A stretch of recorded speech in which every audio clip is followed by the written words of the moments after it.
You are listening to A Scary State, and this week we're covering Illinois. So, Kenzie. What? Just kidding. Yes, Lauren. Let's get scary. You're such a pain. How many times are you going to say Illinois in this episode? I don't think I say it once. Thank God. I just call it, I just name the town. I don't think I'd say it at all. Oh, no, you're reading the state facts, so you will be saying it. All right. Well, I'll try to be. Pronounce it correctly. I get it. So this weekend, for everyone who's been listening from the very beginning or has heard any of the beginning episodes, Nora was Oh, yeah. Oh, my God. co-host. Her wedding was this past weekend. I was a bridesmaid. It was beautiful. It was fun. Stunning. Oh my God, I know. Stunning. She was such a beautiful bride. I messaged her on Instagram when she was posting all the stuff to her story. I was like, beautiful. Oh my God, I know. Congratulations, you look amazing. We did the whole reveal when she comes out of the bathroom and we all open our eyes and I was tearing up. I was like, oh my God, you're so pretty. Oh, gorgeous. Loved her dress, loved everything. She looked beautiful. Oh, she really did. She literally just looked like a princess. Yes, it was absolutely. It was such a great wedding. So we're very excited for her. Her and Ian are now in Greece. Yeah. That is a great vacation. Oh, I know. Lucky ducks. I know. One of the first pictures she posted on her Snapchat or on her Instagram story was a picture of a turtle. And I was like, you are in Greece and you're posting a picture of a turtle you see. That's very Nora. That seems right on brand for her. It was very funny. Oh, I have a funny story. Oh my goodness. Whenever I think of these puns. Okay. I laughed. I made myself chuckle. Okay. So actually, really cool show on Amazon Prime called The Devil You Know. Oh, yes, I've heard of it. And it's interesting because it is told from the perspective of a loved one of some crazy person. Right. So they talked to the wives. They interviewed the wife of the river guy, Green River Killer. Yeah. Interviewed her, a couple other ones. Some of them I fell asleep to, so I'm going to miss them. But at one point, John Wayne Gacy was up on there. Oh, wow. There was another serial killer guy that I remember. So I also watched on Amazon Prime The Most Evilest Killers in the World or whatever. Right. Of course. Yes. And so it was interesting because I was like, oh, I heard the other half of that.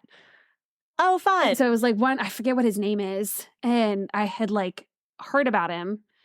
And I was like, oh, I heard his story, but his story on the other one. And now I'm hearing your story too. That's wild. That is wild. It was kind of cool. But the point of this is that I was watching it. I said, explain background. Dumbass, you knew you weren't going to remember by this time. I think I was watching this on Tuesday. I was like, there's no couple days way later you're going to remember to be able to explain the background. I was watching an episode and the girl was saying about how whoever it was talking about was going to be going out. Whenever he went out to do whatever it is that he does, it was when she was working because she worked nights. Okay. So he'd be going out doing blah, blah, blah.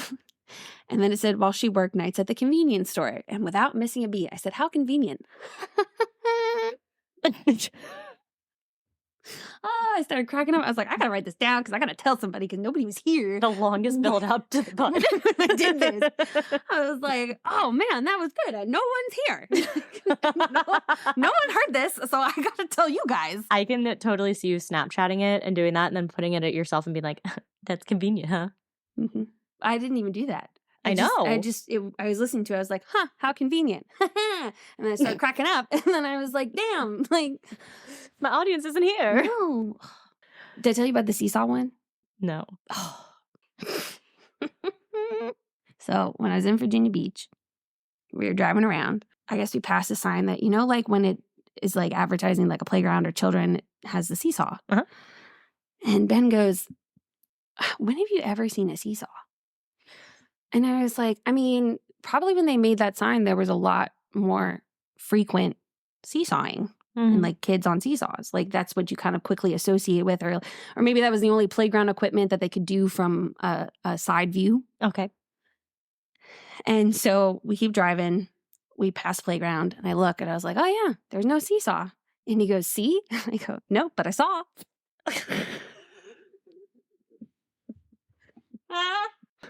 I was the only one in the car laughing. I bet you were. And someone in the car said, well, at least you find it funny. And I said, that's all that matters. I was tears in my eyes. I was laughing so hard. I was like, I'm having a great time. I crack myself up all the time. Well, it'd be great if I could make other people laugh, sure. But at the end of the day, the only person that matters is me. Laugh, I'm like, ugh. I would have laughed. I know you would. I know you would have laughed if you were sitting with me. And I went, how convenient. I would have. So that's what I told you. And I guess everybody else.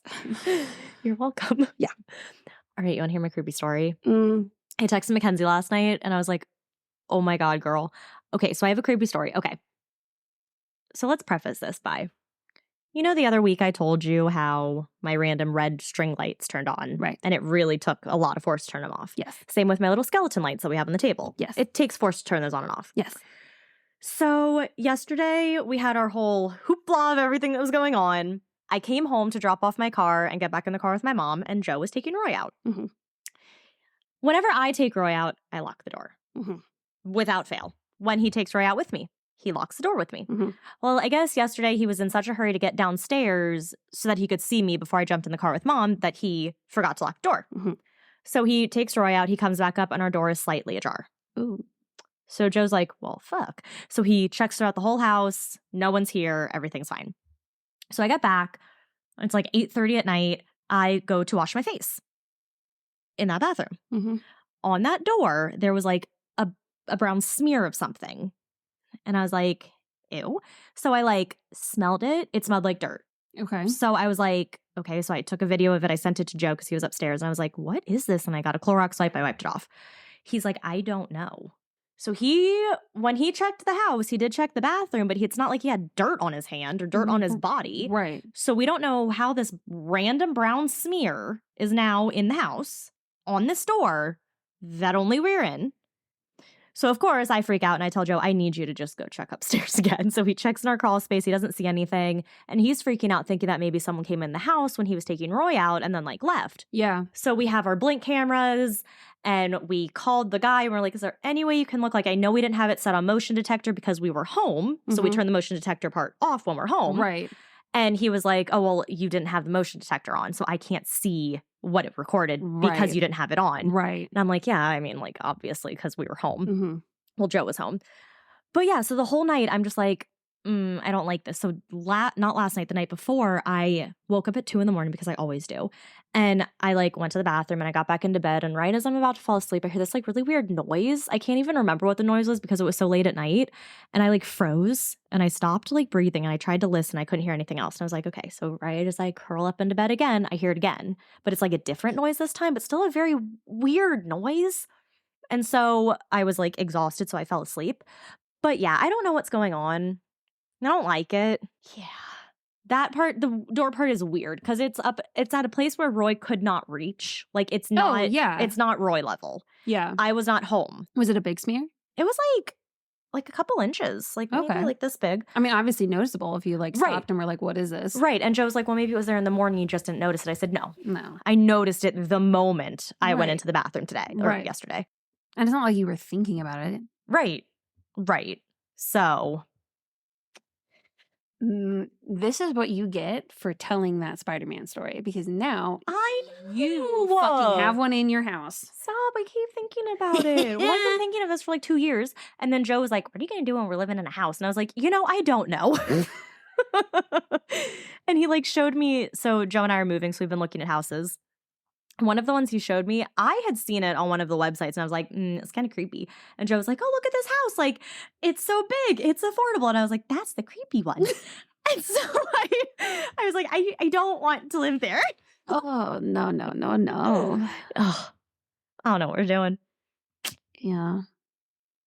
But yeah, so I'm scared. That sucks. And so, of course, we text mom and Joe's like, I don't know if someone broke into the house or not. And I was like, no, phrase it differently. Oh, my God. Men. I know. So stupid. Yesterday was a day. It was a day. You did have yourself a day. Mm-hmm. Anything that can go wrong. And it's like always the little things. Right. Which, of course, make it like you know, if it's a big thing, obviously, yes, that sucks. But when it's little things and it's inconvenient, Yes. I feel like you're 10 times more irritated because Yes. this is all unnecessary. It's not needed. And it's fucking everything up. And we had our whole plan for the day. Like, long story short, my grandma had a very minor procedure done. So she was just resting at the hospital and we had to go like do some errands while she was there. My mom's car overheated to the point where we could not drive like half a mile without having to stop. So we brought it to a Jiffy Lube. They fixed it. Everything was fine. But it was just like one of those things where we dealt with it for an hour. It was just, and then my grandma's like, I'm ready to be picked up. We're like, we know.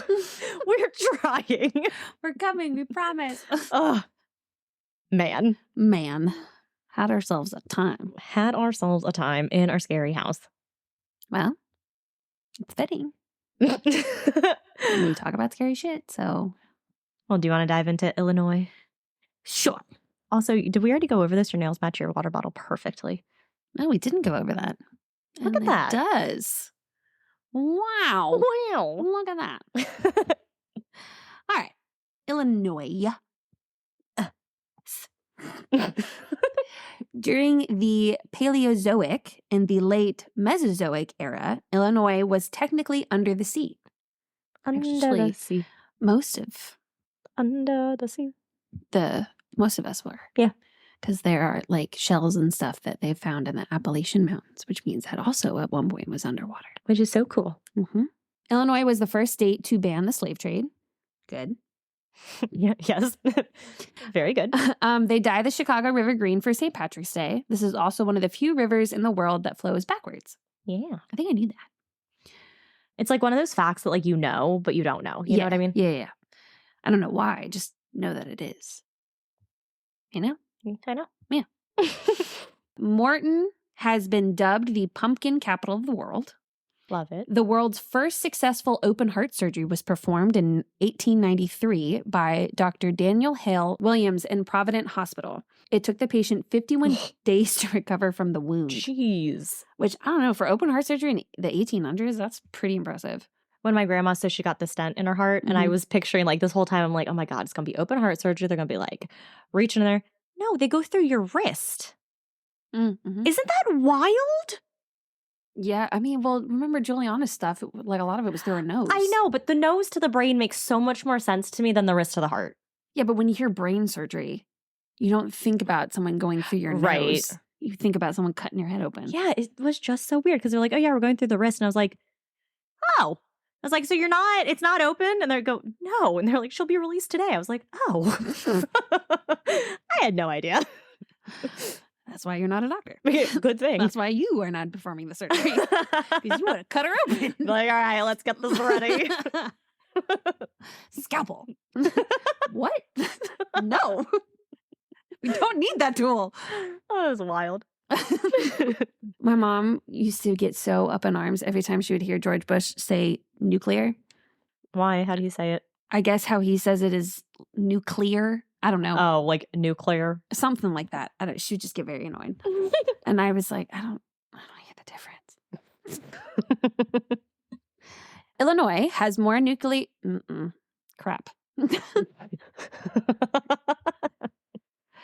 Illinois has more nuclear power reactors than any other state. They have 11. They also generate 12% of the nation's nuclear power. We were playing Kahoot, which is like a trivia game. Oh. And the kids love it. And, end of year. And I was like, all right, let's do like a general knowledge one. Let's see what you guys know. I forget. I think it was like, what kind of power does like radium or radon or something like that give? Oh, okay. And it was like hydro, wind, solar, and nuclear. And they're like, what's that? I was like, it's that. What that stuff is made of. That's radium. That's what stuff. it is. It's another kind of power that we get. And then I was like, I have no fucking idea. I don't know how else to explain this. Like, I was like, well, solar power is from the sun, and hydropower is from the water, and then wind is wind. And nuclear is nuclear. Mm-hmm. And I don't know what they do. So there you go. So kind of dark. Chicago is a very popular city for military doctors to practice and learn how to treat gunshot wounds. Ooh. They get so much practice because of how dangerous Chicago is. Yeah. So there's Ooh. so many shootings that they're able to practice how you deal with gunshot wounds. Ooh. Isn't that awful? Yes. Yeah. The town of Casey has 12 of the world's largest items. They all have been certified by the Guinness Book of World Records. Among those objects are a massive rocking chair, a building-sized mailbox, a 56-foot wind chime. Wow. Yeah. A golf tee and a golf driver. Well, how big are they? I don't know. Oh. But they're the world's biggest. Among many others. Popcorn is the Illinois state fact. Snack. A snack. And they have a special kind of popcorn called Chicago style.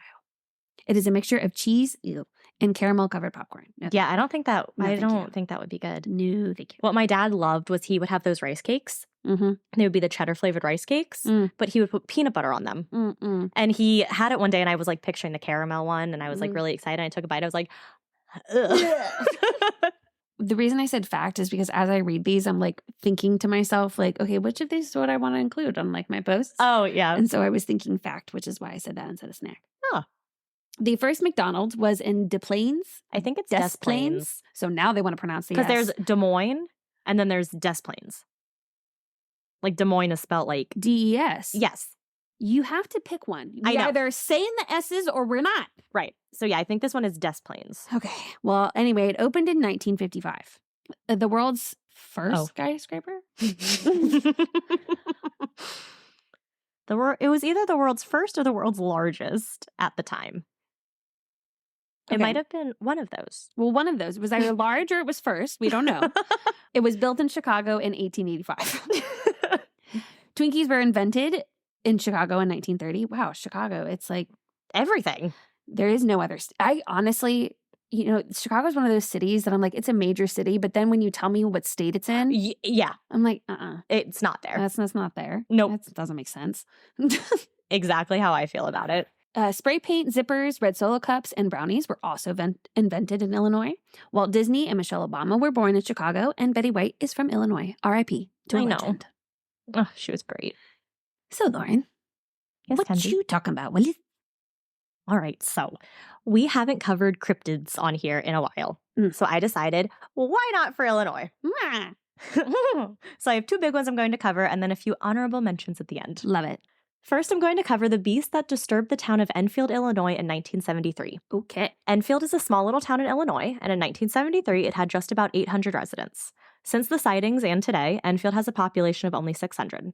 It always sounds like a lot, but then I try to put that number into perspective. That doesn't sound like a lot. Well, no, I know, but when you work with little kids, 600 is a lot. Okay. For example, when we were all going to the assembly, they're like, how many kids are in school? 100? More than that. Way more than that. Way more than that. But there are probably between 600 to 700 students in my school. Yeah. And so when you put it into that context, you're like, oh, that's really small. Our graduating class had just over 300. Yeah. Yeah. We had more people in our high school than this town has residents. Right, exactly. Exactly. It's crazy. So Enfield is located in a part of southern Illinois known as Devil's Kitchen. Never mind. Nope. I answered my own question. I'm not going to repeat it because it's going to make me sound stupid. So. Villager's Voice, which is a website, described this area as, quote, a designation left behind by the Native Americans and the early settlers to explain strange sights and sounds like unexplained balls of light, apparitions, screams in the night, and various other unsettling types of phenomena. I was just about to be bratty and be like, were the Native Americans, did they really leave or were they kicked out? But it sounds like they actually pieced. Well, okay, so to the Native Americans, this area was considered sacred. So so they were kicked out. Right. So it's a place where they respected it and they knew that if they went there, it was for a respectful reason, while the settlers considered them cursed and places to be avoided, which I guess kind of works out. But also at the same time, the settlers are like, this is our land now. Right. Again, I go back to if we had just listened. Yes. I feel like a lot of this shit probably could have been avoided. Right. But so the settlers think these places need to be avoided. And so, of course, because it's dealing with the Native Americans, the places have to be linked with the devil, which is how it got the name Devil's Kitchen. Ah. So the settlers did two things. It wasn't a gate. There probably is a gate somewhere in this state. So the settlers would do two things. Either avoid these areas, or they would give these areas awful and scary names to warn other settlers and visitors to also avoid the area. I mean, if I'm the Native Americans, I'm just going to let them go with it because if it means that they're not going to go there, Right. I'd be like, then okay. super cursed. Like, you don't want to step foot on here. You don't want to go there. Don't do that. Exactly. But Devil's Kitchen does have a few strange things that have been reported, like ghosts, mysterious animals, strange orbs of light moving and dancing in the woods and above the trees, and even deathly screams and unsettling cries coming from the woods. There may even be dangerous monsters. One of these monsters being what I talk about today. Okay. Henry McDaniel is the first person to report seeing what would soon be referred to as the Enfield Horror. It was about 10 p.m. on April 25th, 1973. His children Henry Jr. and Lil, really not unique names, came running up to him crying when he got home. The two said that something had tried to break into their house through the door. Then when it was unsuccessful, it tried through the window-mounted air conditioner. So you know the... Oh, yes. That was my... Especially in college, I had one of those, and I was on the bottom floor. Ooh. On a regular basis, I was like, someone could just rip that out. Right, and jump right on in. They then said that they started hearing a weird scratching noise coming from the outside of the house. McDaniel, being a good father, decided to go out and investigate. Thinking that maybe it was a bear, he looked out the door. I can't even get my dad to come down from the upstairs room to the basement to kill a bug. And this man is willing to go check to see if there's a monster. Who he thinks is a bear. He's like, I got this bear. Although, I have to say, I can't give Dad too much shit because he did drive all the way to my house from Reston when I had a mouse. So right, which is a long drive. Made up for it. And I may have been calling him at like 2 a.m. when I saw this bear. Oh, no wonder. He's like, kill it yourself. I'm pretty sure he just said no and hung up. That's when you're all alone. Well, then I start crying. Mackenzie. And if you talk about having Dad wrapped around your finger. Oh my God. All I have to do is start crying. Not that he wouldn't do anything for me anyway. Right. But it's much a quicker result if I just cry. Oh my God. So McDaniel, being also a good father, thinks that maybe it's a bear. So he looks out the door and comes face to face with a horror. He immediately slams the door and... What? I feel like there's so many parts in movies where the character opens the door and is like, nope. You can just see this all playing out. I just like imagine in my head and it's funny in there. We talked about this. I like how you make these scary things more funny. Well, it's the only way I'm going to get through it. Exactly. So he slams the door and ran to get his rifle, a .22 pistol, and a flashlight. When he returned... I know, I said that. Okay. So when he returned to the door, the creature was still there, scratching and hissing, standing between 2 rose bushes. He later described this creature as having, quote, 3 legs on it, a short body, 2 little short arms coming out its breast area, and 2 pink eyes as big as flashlights. It stood 4.5 feet tall and was grayish colored. It was trying to get into the house. He then added that it was, quote, almost like a human body. So McDaniel raised his gun, aimed, and fired 4 shots directly at the creature. 1 shot connected, causing it to, quote, hiss much like a wildcat. It then quickly sped away, covering 50 feet in just 3 jumps. Jesus. He's got 3 legs. Yeah. 1 hop for each. Hey. He immediately called local authorities who came to his house. The authorities, as well as McDaniel, walked around the property trying to see if they could find anything. This is when some unusual footprints were found. They had 6 toe pads and were dog-like in shape, so had the like do. The footprints also appeared in sets of 3, with one being noticeably smaller than the others. The 2 big ones measured 4 inches across, with the third being slightly smaller than that.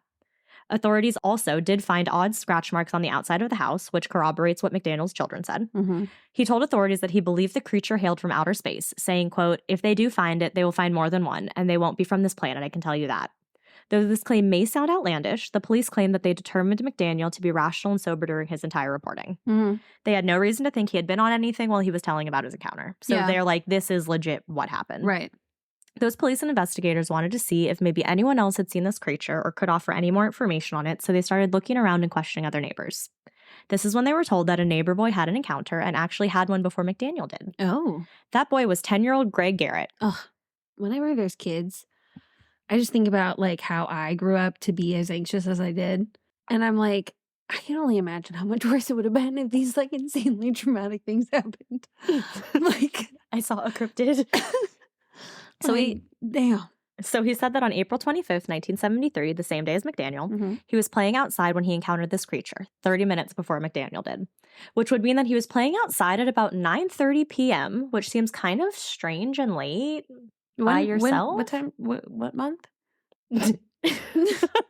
April. But I mean, it was the 70s, and the 70s were a different time, so you could like literally leave your kids out all night long. I mean, clearly not, because there's monsters running around. Well, at this, exactly. So Garrett said that the monster approached him, even stepping on his feet in the process, in which the monster shredded his shoes. He described the monster as having no less than 3 legs, was grayish and slimy with short claws and reddish eyes, and that the claws on his feet were what was so sharp that it shredded his shoes. Oh. Did we see the shredded shoes? Well, so Garrett said he cried hysterically while running back to the safety of his parents' house. Of course, police were called, and they did search the yard for evidence, but found nothing. Sure. Of course. But later on, Garrett said he actually never saw a monster. He just wanted to tease Henry McDaniel and have fun with an out-of-town newsman. Fair. A little shit, but you know. Because for a split second, I was like, well, maybe he fucked with the kids. But then I was like, well, no, the dad was in on it. And like, I could see him fucking with his kids. Oh, yeah. But then I was like, well, but then the dad saw something. Right. So the kids then didn't even see anything. They Right. just like heard something trying to break in and scratching So stuff. I tried to give them the benefit of the doubt, but it turns out he is a little shit. Yeah. Well, just 11 days after McDaniel's first sighting, on May 6th, he had yet another. He called WWKI, a radio station in Kokomo. I wasn't going to do it. I know you weren't, but you had the smile. So he called the radio station to tell them about his second encounter that he had. This time, he said he was awoken that morning at about 3 a.m. to the neighbor's dog barking. He knew something had to be up, so he got out of bed and headed towards his window to peek outside. Mhm. This is when he saw the creature across from him, across the street, near the woods, just wandering. He said that this time he didn't grab his gun, he just watched it for a bit until it ran off, and after seeing that, he went back to bed. Okay. I know. After both McDaniel and Garrett's stories started to spread, the police started to receive more and more calls from locals who had also seen this creature. Okay. This prompted locals who decided that they wanted to go searching for it, see it for themselves, maybe even catch it. Yeah, of course. Mhm. 3 locals, accompanied by WWKI news director Rick Rainbow. Oh, what a name. What a name. Oh, for Pride Month. Oh, look at that. So the 4 of them set out on this expedition. They made their way to an abandoned house near where Garrett and McDaniel lived. This is where, of course, they reportedly saw the horror, who they said appeared ape-like and was gray, stooping, and about 5 feet tall. The creature must have noticed the group because it gave off a blood-curdling howl before taking off back into the woods. And Rainbow did something that no one else had done up to this point. He successfully recorded the blood-curdling howl on the end of the Enfield Horror. Having this incredible and real evidence, he sent it off to cryptozoologist Lauren Coleman, which is a guy's name. That wasn't what I was going to ask. So I've seen that title on people.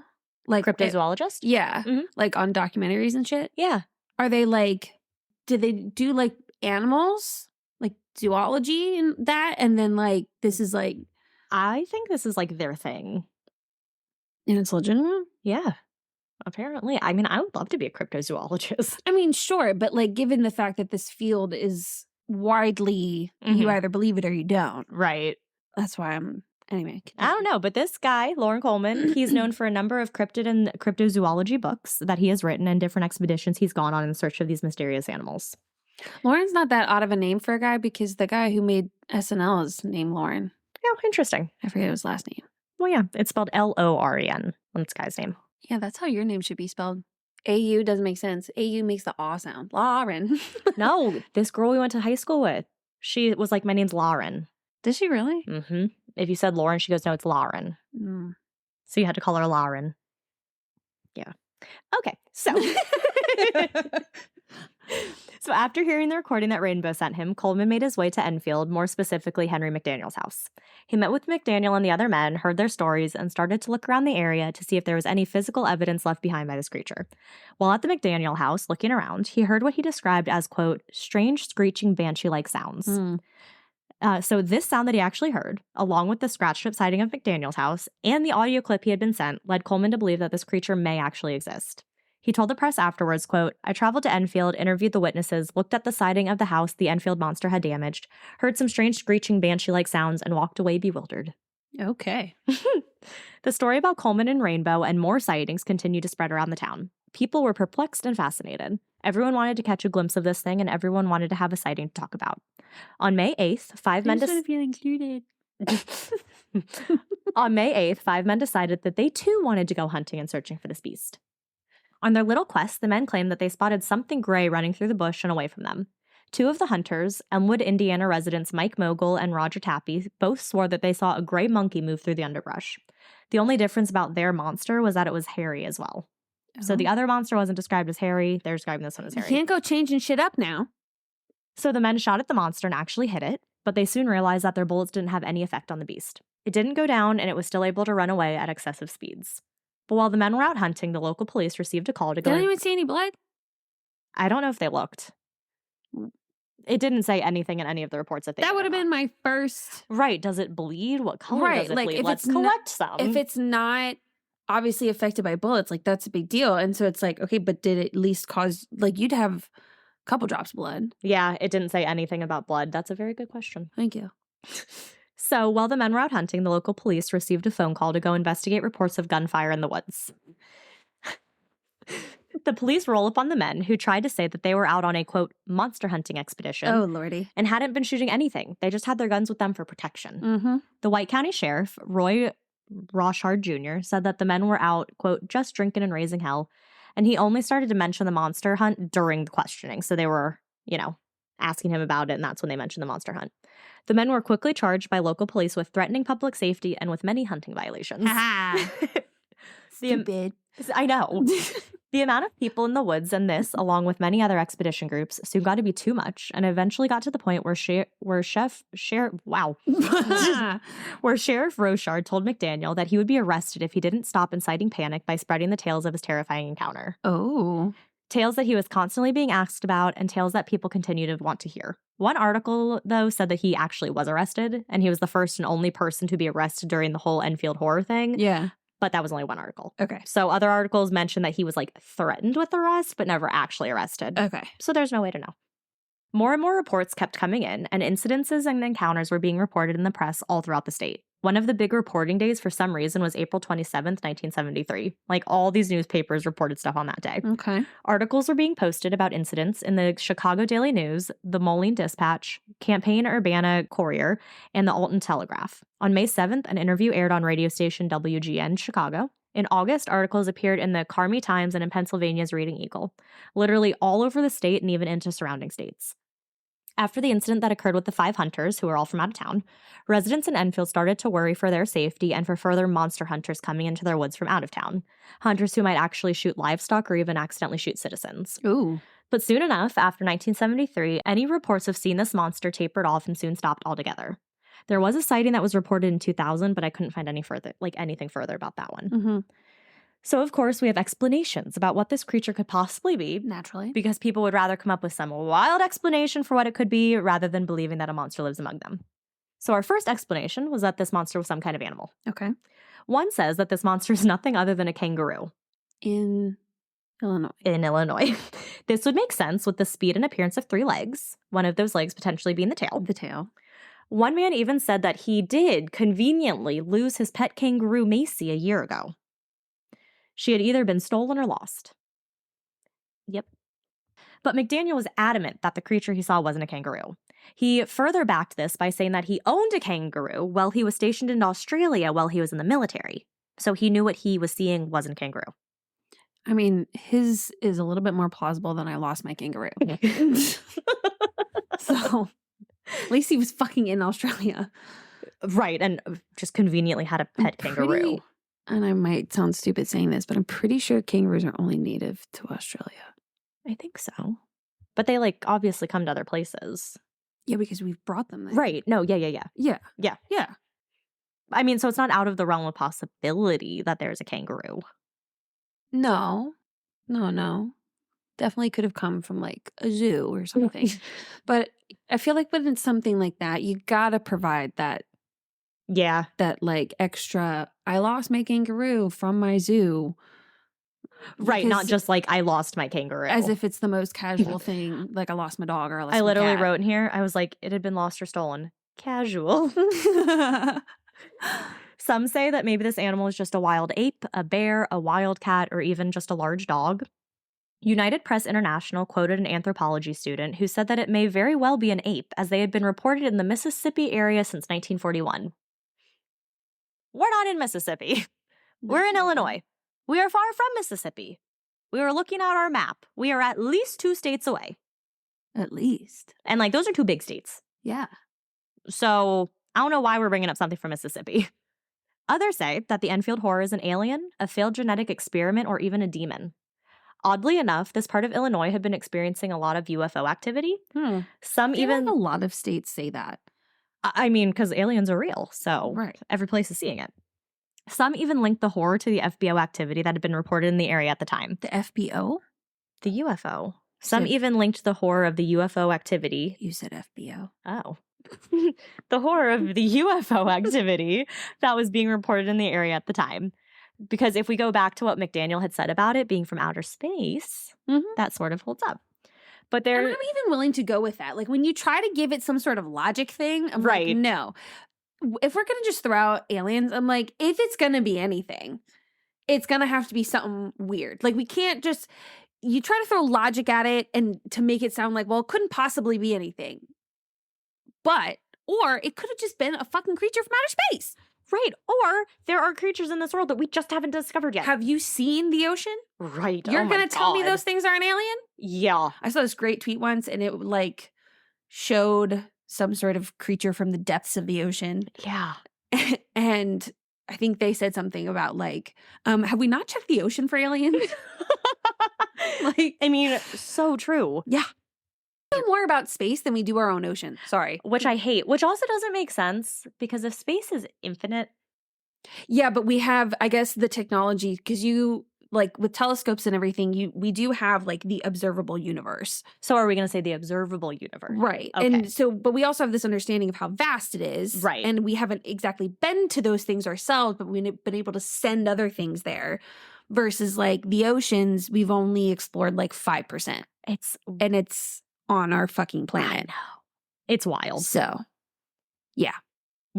So there are others, maybe like us, who claim that the monster is 100% real. They saw it, they experienced it, they believe it. Which led some to wonder if the monster may be the Mount Vernon monster. Accounts of seeing the Enfield Horror started to taper away just as sightings of another monster in Virginia started to ramp up around 1979. It's not too far. Joe and I drove that. A sudden, loud, strange wail was starting to worry locals in Virginia as it continued on for days. Local game warden Ralph Stickman was interviewed by the Washington Post during the height of these odd noises in 1979. He said the sounds were absolutely real as he heard them. So real, in fact, that police officers started to investigate the woods where the sounds were coming from at night, trying to find the nocturnal wailer. Locals, so they could hear it. yeah, Oh, shit. yeah. So that's why they're thinking like, you know, locals were like, they saw this creature. It looked very similar to the Enfield Horror. You know, Okay. so people weren't Maybe sure. it Like, traveled. yes, exactly. Maybe it traveled. Yeah. I So mean, if it can jump that far, right, it would take it like 10 Like, seconds to get there. that's not exactly far-fetched. And now we have one final explanation. Okay. This last one came from sociologist? That sounded weird. No, you could do sociology. Yeah. Yeah, no, It's like social. yeah, no, the word sounded weird. Yeah. So his name was David L. Miller and his team of researchers at Western Illinois University. They said that the tale of this monster grew into a social contagion.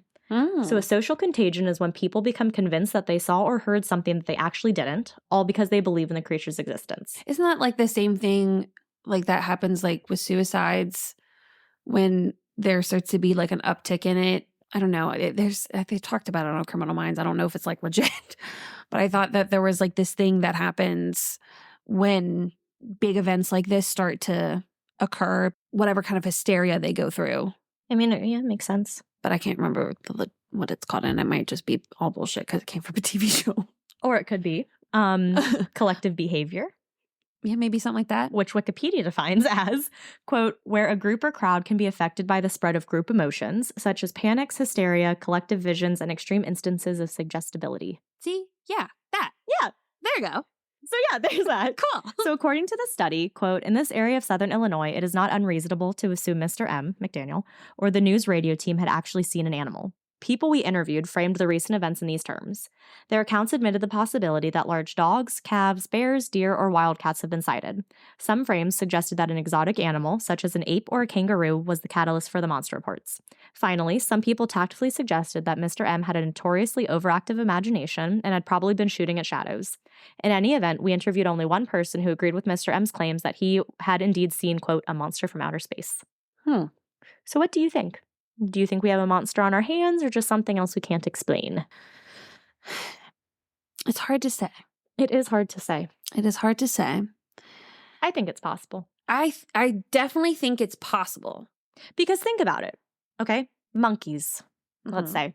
If you didn't know what a monkey was and you're seeing this human-like thing moving through the trees, you're like, that's a cryptid. That's a thing we don't know what it is. Sure. And also, and then we learn and we study, and now it's an animal. Right. And also, like, a monkey in Illinois. Like, that's... No, yes, but for that. But I'm saying, like, this could be a creature that we just don't know yet. Oh, for sure. And then one day soon, it's a creature, it's an animal, and now it's in our history books. And my story kind of has a tie to that in the sense of, like, maybe this was something that we hadn't been able to explain yet. Yeah, you know, exactly. And figure out what that was. Right. And so this is what we wrote it off as, something mystical, something out of this world. Like a wonder or something? Like a wonder. All right, so that one isn't our only cryptid. We'll move on to another one. So Coal Hollow Road is located in East Peoria. Many people believe that this road is haunted. Coal Hollow Road is known for the many coal mines that are still resting just off the road, abandoned. Coal Mile. Coal Hollow. Oh. But they're abandoned mines, so I guess hollow. Okay. Which definitely adds to the creep factor of the road. Sure. There have also been reported phenomena of rocks flying out of nowhere at your car and lights moving and weaving through the woods. There is also something else that haunts this road. Known as Cohomo, for short, the Coal Hollow Road monster is a hairy humanoid beast that was seen around local Illinois in the 1970s. So, like, what's going on in the 70s in Illinois? I don't know. I think people just finally got bored. Or it was the 70s. They're all on drugs. Yeah. What else do you do in Illinois? Well, right. That's what I'm saying. Like, they're all bored. Yeah. So this creature has a resemblance to your typical Bigfoot or whatnot, standing at 8 to 9 feet tall. But unlike Bigfoot, it has whitish gray hair, so kind of like the Yeti. It looks like a mix between an ape and a caveman, with long, round ears, red lips, and human-like hands. Tracks left behind by this creature show that it only has 3 toes. And it is known to give off a putrid smell, what some would describe as wet dog mixed with rotten eggs, similar to sulfur. Ew. The creature was first seen in May of 1972. A young man, about 18, was out one night driving home from his late shift down Coal Hollow Road in Pekin alone. Pekin is the, county or whatever. Yeah. Suddenly, his car broke down, and with no way to call for help, it was 1972, the man decided that the only thing left to do was to walk home. As he's walking, just minding his own business, he notices that all of a sudden, the noise in the woods stops.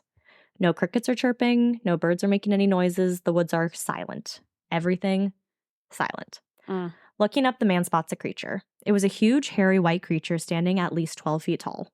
Spotting this thing, the man did the only logical thing he could.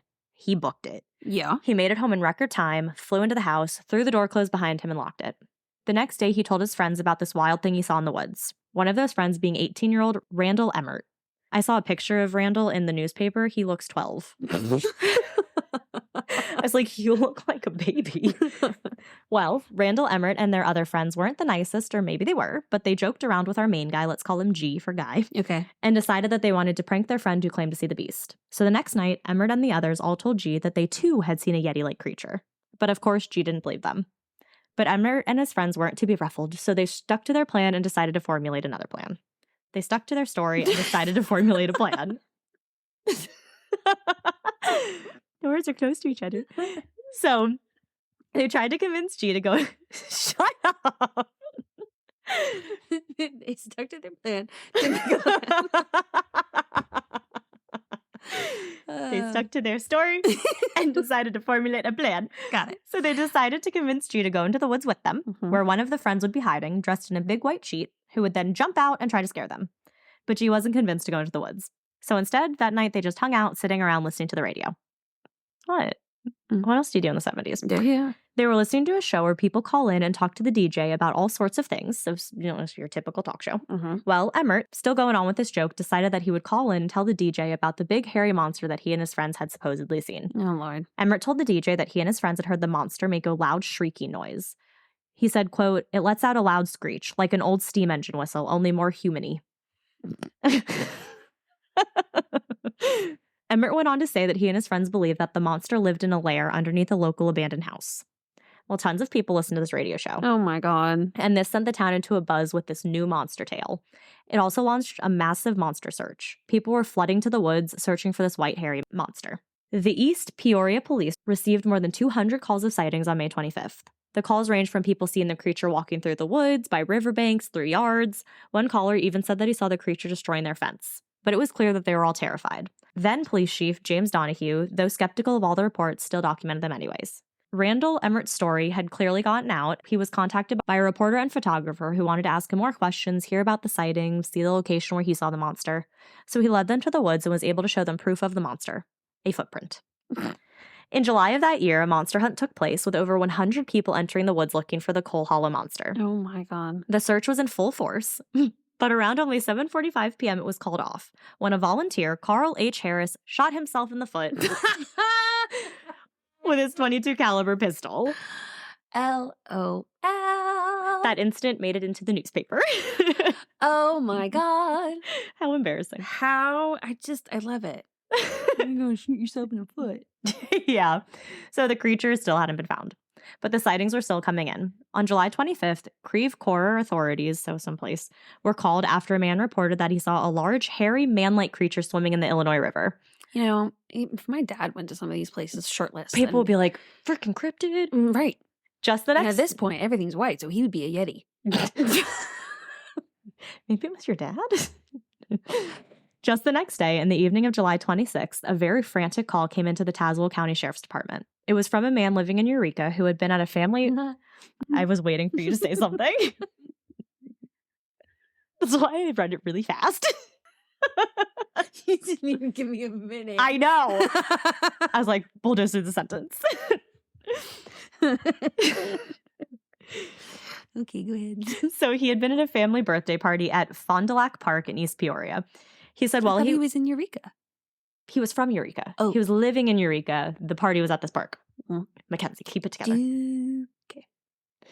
He said while he was there, he caught sight of at least one UFO. Wait, now we're seeing UFOs? This man is. Okay. Everyone in the party saw bizarre lights going in a vertical position before it went down behind some trees and disappeared. The lights even left a vaporous trail behind them, proving something had been there. So we're still getting alien reports. Mm-hmm. Then just 2 days later, on July 28th, a woman had a run-in with the creature. She was in Pekin, picking berries, by...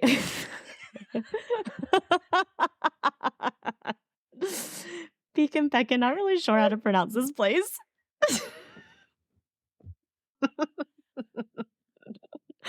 You can't just keep going past me. They're so good. And you're not even giving me time. Like, oh my God.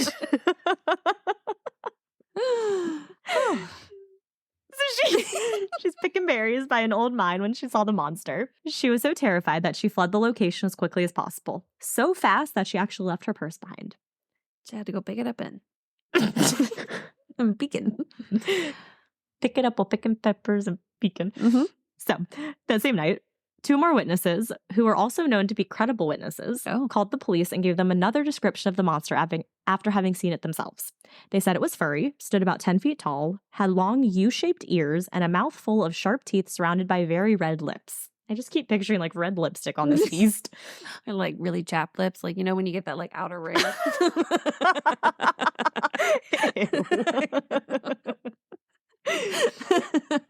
Its thumbs had long second joints. They said it would be best described as a mix between an ape and a caveman. So did this thumb have a joint coming out of it? A long second joint. So like meaning so the maybe joint this part's was second, long. like the second. Okay. Yeah. So just okay. long fingers. Got it. So obviously, as they do, people tried to come up with explanations. There was a monster in Missouri known as Momo. Some theorized that Momo migrated down to Tazewell County, as Momo was last seen in Missouri just 1 year before everything started happening in Illinois. So first we have the one from Virginia that could have moved to Illinois. No, Illinois moved to Virginia. Illinois moved to Virginia. This one, Missouri moved to Illinois. So, okay. Yeah. Got it. Well, that would make sense. It's right there. Yeah. My theory, personally, is that I think a man or a woman bought a Yeti costume. and started walking around Illinois because all of these reports happened on like the same day. So I just picture this dude going like swimming and then walking through the woods trying to become the cryptid of Illinois. Yeah, I definitely think that this one is a little bit more bullshit than the other one. Yes. Because one guy saw it and then just convinced his friends to fuck with somebody else. Right. It's not like they actually saw it. No one else saw it. Well, Right. then all these 200 people. Supposedly. Things calmed down a bit. I definitely feel like that's that. What's the sociology thing? Oh, yeah. Yeah. I'm not going to scroll back up because I'll lose my spot. But yes. The crowd thingy. Yes. So things calmed down from 1972 up until April of 1991. Oh. East Peoria police received a call from a local woman, at 11:30 p.m. This unidentified woman called the police to tell them that she had been driving down Coal Hollow Road. So this is like almost 20 years later. Okay. An 8-foot-tall beast had grabbed the bumper of her pickup truck and held it so tightly that she was unable to drive away. So just picked it up. She said it finally let go and she sped away from the area, which led to now when she was calling the police. This was also in a newspaper. So police obviously went out to check out the area, but found didn't nothing. happen. Right, Pixar didn't happen. So they went to the area, found nothing. But was it all just an elaborate hoax to start off with? Years later, in 1991, shortly after the woman called about her truck being lifted, the first man to report seeing this monster, Randall Emmerich, called the Peoria Journal-Star and revealed in an interview that he and his friends never actually saw anything. Yeah. It all started as a prank, with him and his friends making it up and trying to scare their other friend, and somehow the story just kept growing from there. And Because you bigger called and a bigger. fucking radio station. I know. What do you mean? It just kept growing. I don't know what happened. It got out of control. Stupid. But then that doesn't really explain, though, the 200 sightings that other residents did report. And despite this, people... But, the sociology thingy. Well, yeah, if we go down that route. Yeah. But despite this, people still search for the monster and Bigfoot in the area to this day. And some still that they have spotted glimpses of this whitish-haired monster.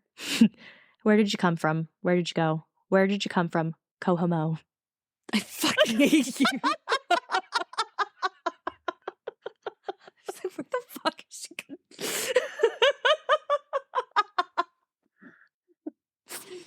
gonna... Leave. Go. Okay, I'll leave my own house. Right now.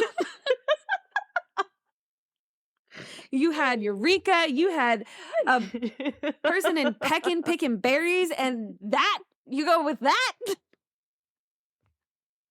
That was your Eureka moment?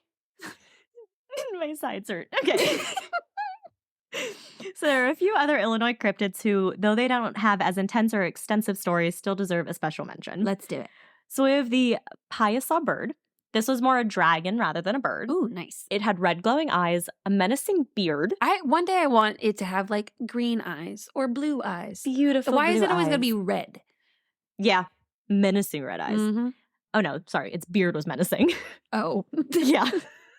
Scales and a long tail. It was known to prey on the local Native Americans, eating them alive. But Chief Owatoga wasn't having any of this, and using himself as bait, lured the beast out of its cave where an ambush of warriors were waiting for it. They killed the beast with the whole mess of poisonous arrows. A mural was painted to commemorate this battle, and it's said that the mural was painted more than 3,000 years ago. Wow. How is it still cool. there? Sadly, it is gone. Oh. But thankfully, a new one was put up back in its place. Okay. Then we have the Lawndale Thunderbird. This Thunderbird was causing havoc in Logan County in July of 1973. Two massive, and I mean massive, birds swooped down. One of these birds literally picked up a child and carried it off, only to drop the boy just a few seconds later. Damn. He wasn't harmed. Another man named Texas John Huffer. Lie, that's not your name. He said that he filmed a group of these birds at Lake Shelbyville. It's also a lie. Everything that this man says is lying. His name's Texas Huffer. No. Yeah. Mm-mm. Then we have the Farmer City Monster. In 1970, a Farmer City cop spotted a huge hulking shape with bright yellow eyes. Ah, there we go. More sightings were reported in July of that year. One sighting by 3 teenage boys who encountered it while camping in a field near Salt Creek. Sightings have also been reported in Bloomington, Hayworth, and Waynesville. All accounts reported the monster as having glowing eyes, but not being aggressive, and it would flee as soon as it was spotted. Okay. Then there's the Lake Michigan sea serpent. This one was spotted between 1867 and 1890. Lake Michigan is not... I know. But it was described... Well, okay, here, listen. It was described in a Chicago newspaper as being a scaled serpent 40 to 50 feet in length. It was very dark blue in color with a grayish-white belly. In 1867, a fisherman had an up-close encounter with it when it came within 20 feet of his boat and was swimming only about a mile and a half off the shore of the south side of Chicago. So it was... Why... Okay. I don't know. Maybe there's like a river that connects the lake down to like... I don't know. I guess. And then we have the Pertlewitz monster. Fred Pertlewitz was a farmer in Peoria County. That county is between Princeville and Laura. In the 1950s, he made a Lara. In the 1950s, he made a report to Peoria County Sheriff deputies that for the past few weeks, 40 pigs, 4 cows, 26 sheep, and countless chickens of his had just vanished. Trying to take matters into his own hands, he set up a deer carcass as bait and waited. In the dark, he saw a beast approach, but once it spotted him, it gave off a loud roar and tore away. Police, hunters, and those on horseback searched the area to, quote, settle the matter once and for all. Yeah. All that the searchers found were tracks. But tracks as large as a man's hand, though nothing else. No other sightings were reported. Some men have small hands. This one says, maybe a large man's hands. No other sightings were reported until 2017. A man ended up buying the land from Pertlewitz. 2 friends of his described how there is something weird in the Spoon River bottoms in Stark County, just north of this former farm. A wildlife expert on Facebook, Okay. very credible, Yes. posted, quote, the Pertlewitz monster has arisen. The mysterious killer seems to have migrated north and settled in the Spoon River bottoms. Oh. So do we got to change the name? To the Spoon River bottoms monster. Others that are similar to the cryptids I listed above are the Murfreesboro mud monster, the Stump Pond serpent, and the Springdale pterodactyl. So there you have it. Some creepy cryptids from Illinois. Woo-wee. Who-wee is right. I like it. Thank you. Good ones. I wish they are real. I want these cryptids to be real. Some of them. Yeah, some of them. Not like the ones that eat people Yeah. or pick up people. Mm-hmm. But, you know. We do that one. Yeah.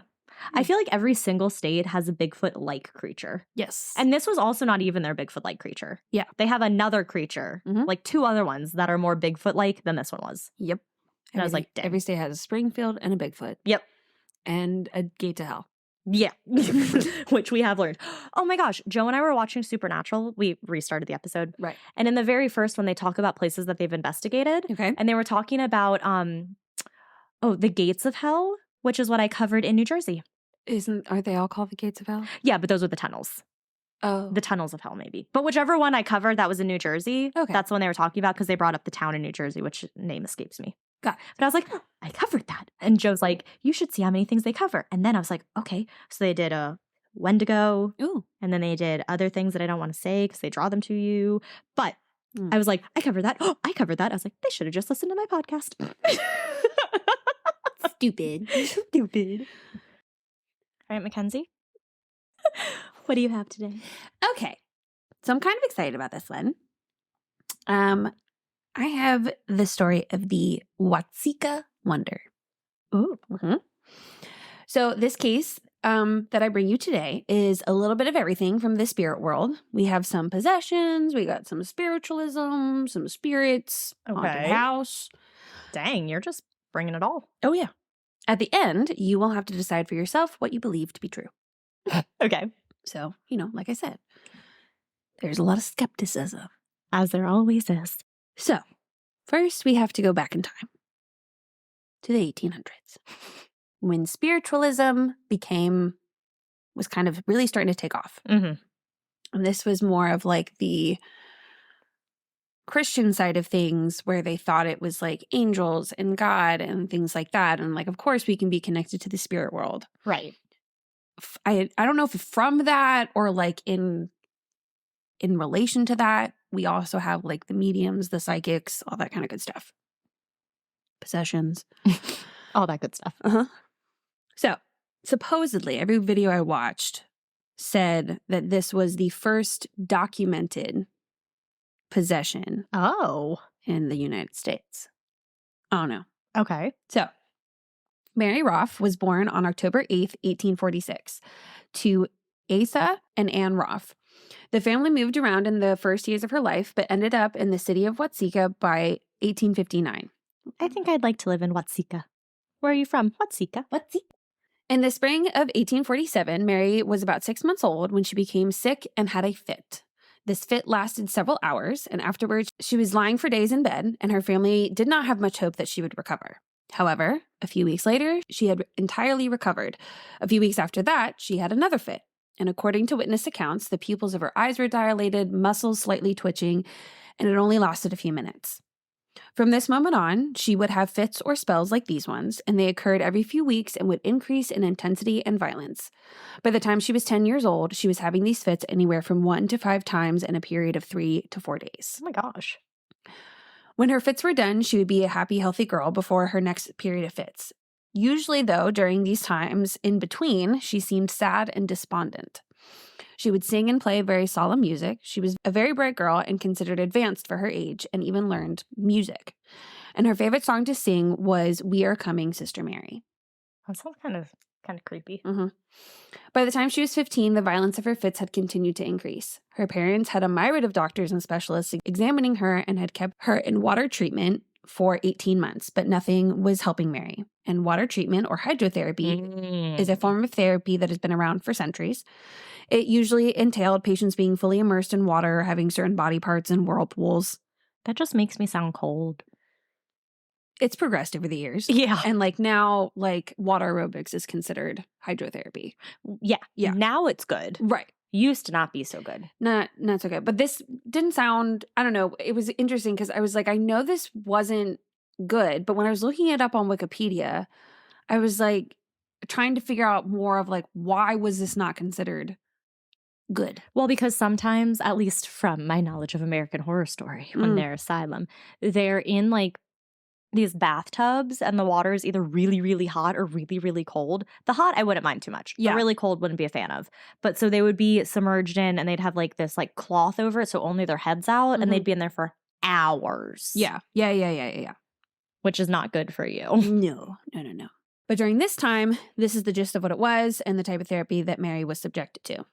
In the summer of 1864, her fits had gotten so bad and Mary's mental health continued to deteriorate because of it. Mary began cutting herself on her head for relief from the, quote, lump of pain in the head. Oh my gosh. That's from her. Mm-hmm. Some of her doctors applied leeches, which Mary actually really liked. She would apply them to her temples and treated them like her little pets until she felt well again. Huh. On July 16th, 1864, she was in one of her depressive moods and snuck a knife into the backyard and cut her arm so badly she passed out from the loss of blood. This occurred at 9 a.m, and she was unconscious until 2 p.m.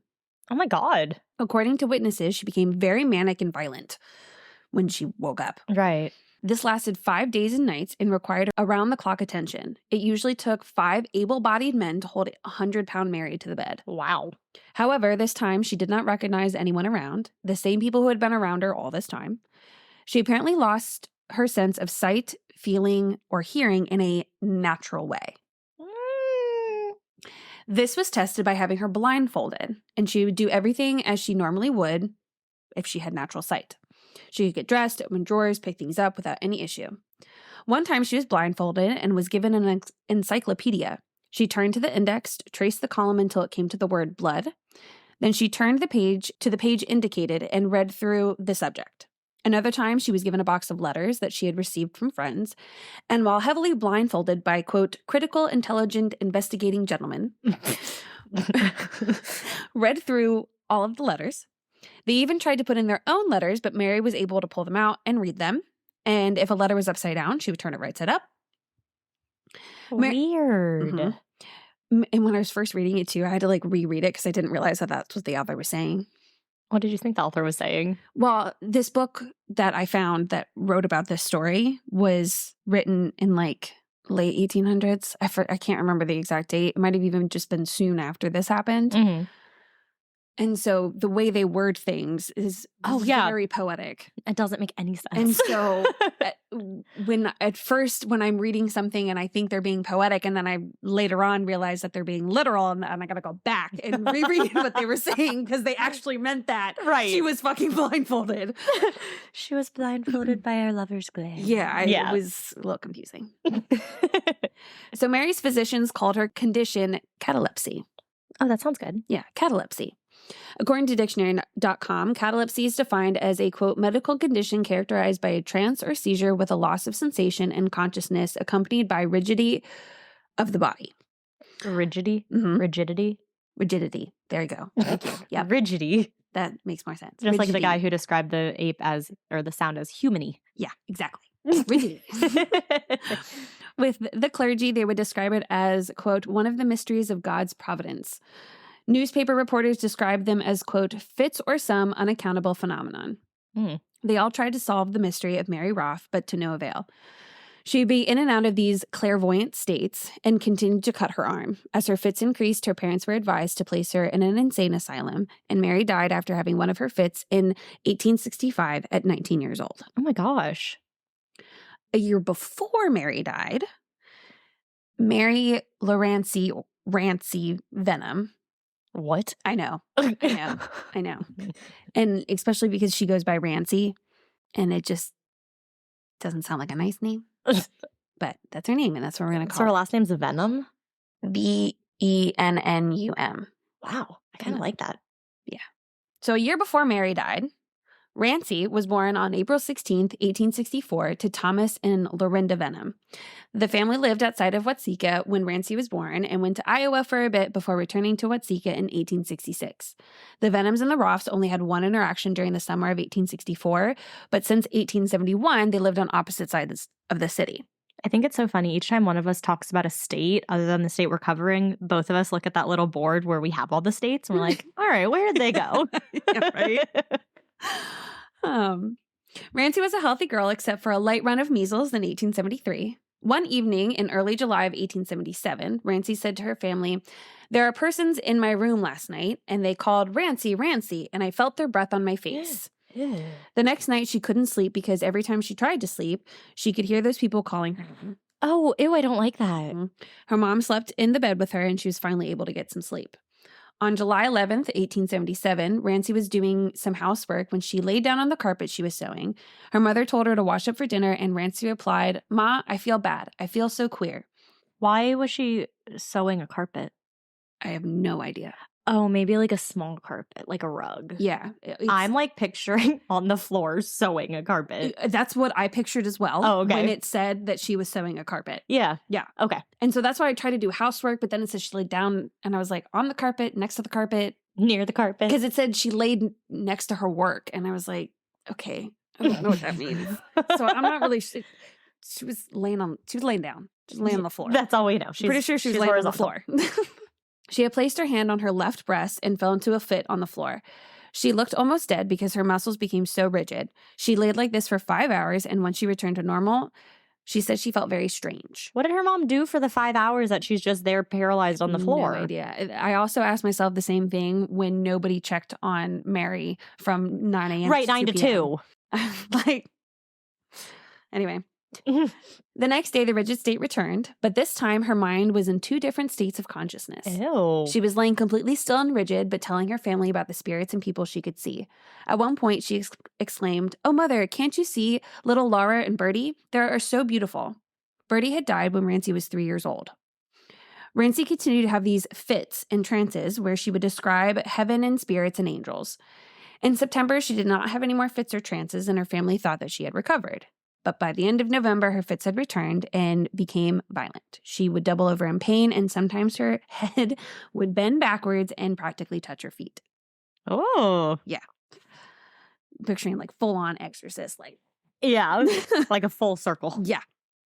In December, she would become unconscious because of the distress that these attacks caused. Witnesses to these attacks called them trances or possessions. They would occur up to 3 to 12 times a day and would last anywhere from 1 to 8 hours at a time. By January of 1878, her family had a team of doctors trying to assess and cure her. They advised her parents to commit her to an asylum. During this time, there was a large spiritualism movement. This included the Roths.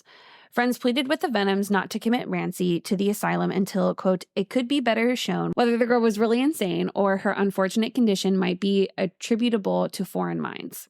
Ooh. Some of the like writing in this book, I was like, wow, that's really good. Yeah. I really like it. I like that. And when I was trying to search for more for this, I did come across this podcast who like covered it, but it was just in the same sense of like, here's the story, right? Here's our theory. And I was like, I need more than that. Right.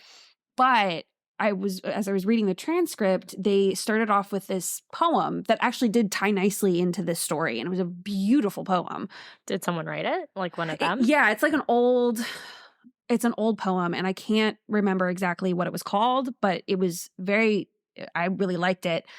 And a lot of the writing in this book, like I'll quote some of it later, I was like, wow, like it just makes everything sound so lovely.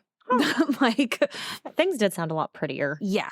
Yeah. Even like bad things sounded not so bad. Right. They sounded pretty bad. We have a friend whose son is like 11 or 12. He's like, do you want to learn the new lingo? And so he'll tell us all the new words his son tells him. It's so funny. I bet I know some of those words. Oh, I'm sure you do. Yeah. Mr. Roth gained permission from Rancey's parents to visit with her, and he brought with him Dr. E.W. Stevens to investigate the case. On April 31st, 1878, the two men visited the Venom residence. Rancey was seated next to the stove in a position that made her look like a, quote, old hag. Oh, that's nice. Mm-hmm. So like how I'm sitting right now. Yeah. When Dr. Stevens moved closer to her, she warned him not to come any closer. Sorry.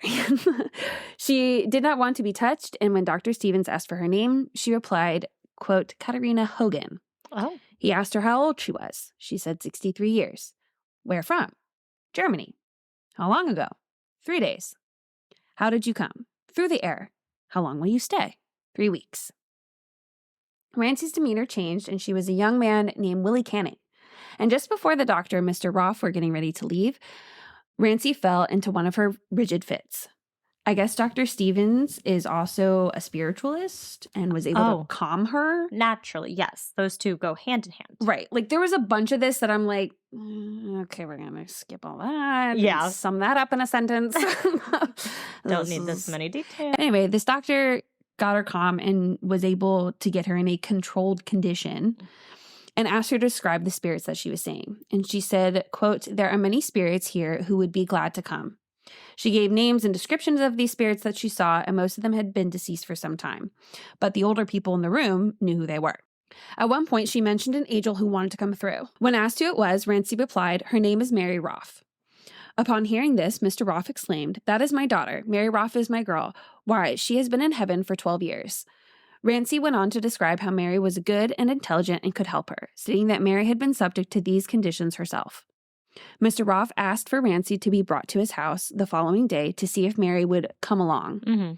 According to the book, the Watseka Wonder, some sort of agreement was made that the angels and spirits would help Rancey while Mary would take over her body until she was better. Okay. After this encounter, witnesses described Rancey as homesick. Witnesses said that when Mary saw her mother and sister, she cried out, there comes Ma and Sister Nervy. She wept as she hugged them when they came into the house. It was decided that Rancey Mary would stay with the Roths while Rancey recovered by the angels, and during this time, Rancey Mary recognized all her old family and friends. She knew about people who had passed before she was born and neighbors who had long moved after she passed. She stayed with them for about 10 months before Rancey was cured. What the heck? Mm-hmm. When Rancey returned, she lived out a normal life. And according to a letter from Mary's sister, Minerva, or Nervy, Rancey Venom grew up to be a healthy, middle-aged woman. She had 11 children. My God. And was a revered neighbor and a friend. She had little recollection of her experience as a child, and the Roth family was eternally grateful for their time that they got to spend with Mary. Her sister said, quote, I am now 64 years of age. I would have no purpose to deceive myself or to mislead others. My life, while uneventful, has been a happy one. My confidence in the fulfillment of all hopes has to be the future, has grown year by year with my age. And as sunset approaches, I harbor no fear of the coming night. Its shadows contain within the folds no demand to torment with horror the closing hour. I have come to know something tangible of the land to which we are all traveling, and I look to the sunrise in the morning of my other home with the same joy that gladdens my soul in this. Isn't that beautiful? Yeah, that is beautiful. So I liked how, before I go into the theories, okay, I liked how the book kind of like described, because what it did is it started talking about Rancey. Mm-hmm. Then it like paused and was like, let's tell you about Mary. So that's why I was like, I'm going to be different. I'm going to tell about Mary first. But then he comes back to it and he goes, now we return and take up the original narrative where we left it. Dating February 1st, 1878, when it was first seen that Mary Roth had control of Rancey's body and teasing to go home. I just love this as like a kind of closing of like, what do you think? Could it be possible the gulf of death had been bridged, the gate of heaven left open? Had Mary, like Moses and Elias, returned to a transfiguration? Or like the spirit of one of the prophets, had she come with revelation of the grotto of darkness in the benighted Patmos?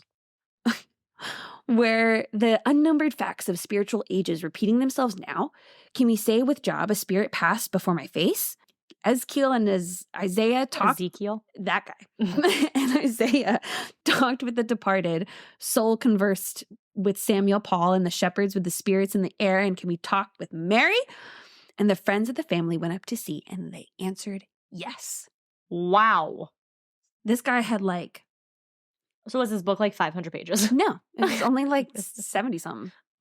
Wow. Yeah. With sentences like that. Oh my God.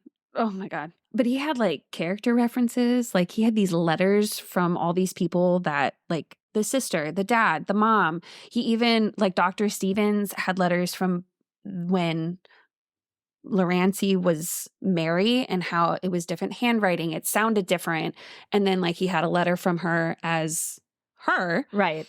And again, sounded different and That's was wild. written differently. And so they were like attesting to that. And even, you know, this other guy's like, they're all like, I understand you're going to be skeptical. Mhm. Like, I get that. Right. I can see why you might not believe this. But this is not just some Joe Schmo telling this story. Like these people witnessed this. Mhm. This is what they saw.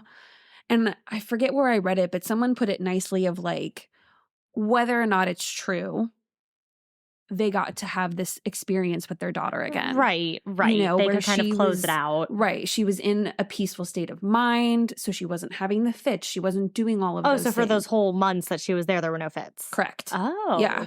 And it's interesting it's actually a very interesting story to read the way the author describes like Mhm. what was supposedly happening while Mary was there. And Right. like, While the other one was getting like fixed. right, exactly. And so even though it's technically supposed to be nonfiction, I'm like, well, it kind of sounds like a story. Yeah. But I don't, it was very well written. It was very good. I didn't read the whole thing, Right. but I did read most of it. So, of course, theories. Of course. And the Paranormal Catalog did a really great job of kind of summing up all the theories from all the places. So could it be a possession by multiple spirits? Okay. Some paranormal researchers and spiritual practitioners believe that Larancy venom was truly How to respond to that? Me neither. Sorry, Siri. Was truly possessed by multiple spirits, each of whom claimed to be a deceased individual with unique set of experiences and memories. I found this on the web. What the fuck? Why do you keep talking? Okay. Creepy. The channeling of spiritual energy. Some believe that Larancy venom was a vessel for spiritual energy and that the spirits The energy. the spirits that were said to have taken over her body were manifestations of this energy. Watch them. No, she doesn't want to reply to that one. So some of the more kind of other side of like the non-spiritual things, dissociative identity disorder. Okay. Yeah. She may have suffered from dissociative identity disorder, a condition in which a person experiences multiple distinct identities and personalities. Mm-hmm. The theory suggests that her behavior was a result of her split consciousness rather than a supernatural. Right. I could see that. This But one, how did she remember all the things that Mary knew? that's, yeah. Mm-hmm. And then like at the end of this book, like you had letters from everyone. And even the sister at one point was like, I was there. This is what happened. And I'm telling you about all these other things that this author of this book may not have even known, Right. you know? And so this one definitely, I was like, there's got to be something to it. There has to be. So another one is called conversion disorder. Okay. Conversion disorder is a condition in which psychological stress is expressed through physical symptoms such as seizures, tremors, and changes in speech. This theory suggests that her behavior was a manifestation of psychological distress rather than supernatural possession, which I'm like, okay, that fits from outside looking in, Mm-hmm. but what psychological distress? Neither one of... Right, but neither, like if her body is reacting to that because of some sort of psychological distress, I'm assuming something caused it. Mm-hmm. And Mary was 6 months old when this started Right. for her. Mm-hmm. And Rancy was young, Mm-hmm. like 13, maybe. So young, yeah. Yeah.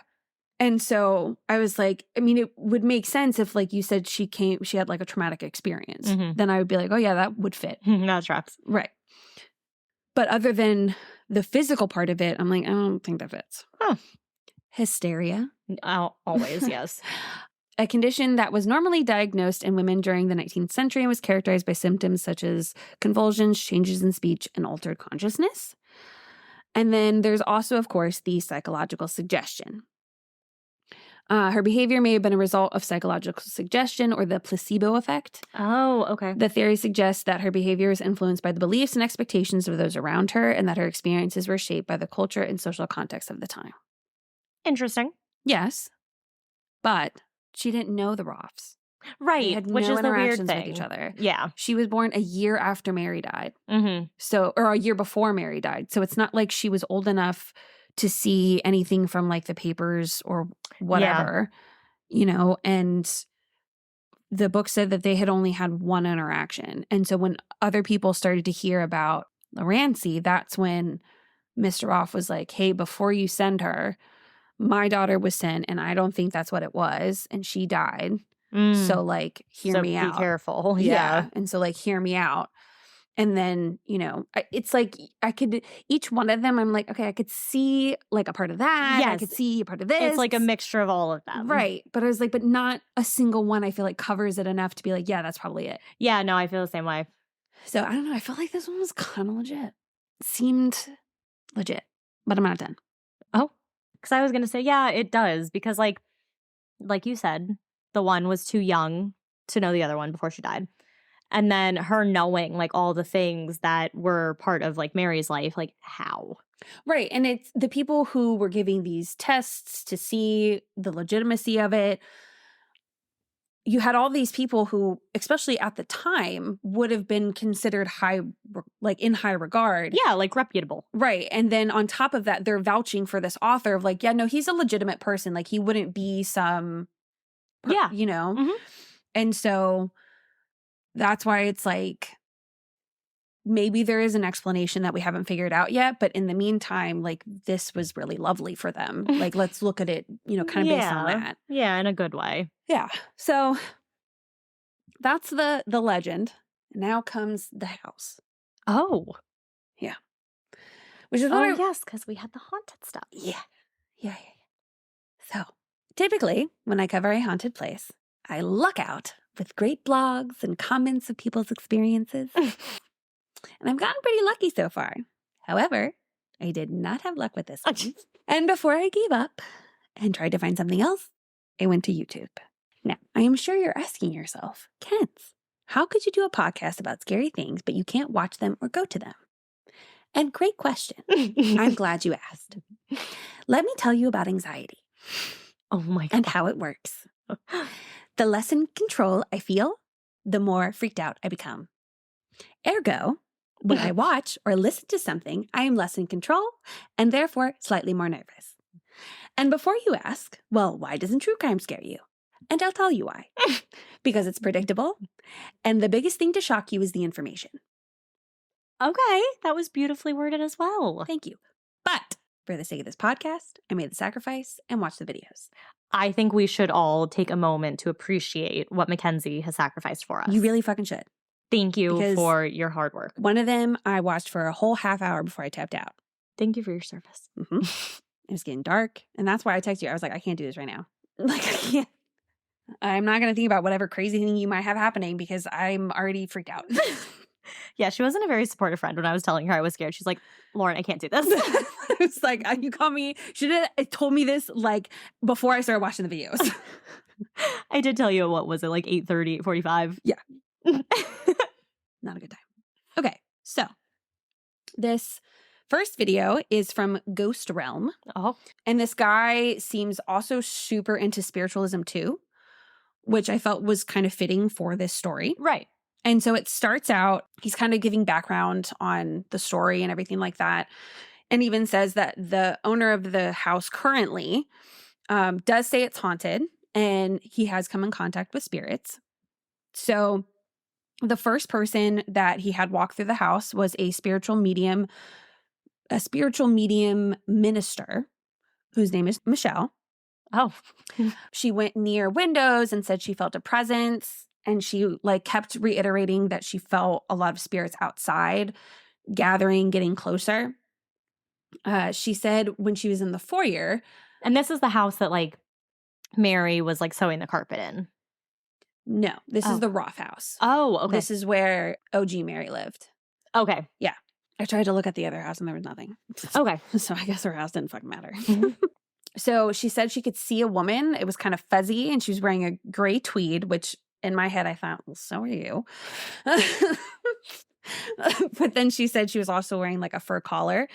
And apparently she had performed some sort of seance in the past and kept asking, where is John? Don't know who John is. She said that on a step, she could see the hand of a little girl kind of like reaching out, but then it like faded away. But she said that whatever little girl that used to live here would read books on the stairs. So went to the back room, emphasized more spirits outside, felt uncomfortable going upstairs, and went to a back bedroom and said that she felt sick to her stomach. Possible that whoever was in there had a lot of sickness. Okay. And I don't know if it was the bathroom, but I saw a bathtub. But like this house clearly hadn't been like fully renovated yet. So like there was still also random shit in there. So I wasn't sure if it was actually the bathroom. Yeah, something.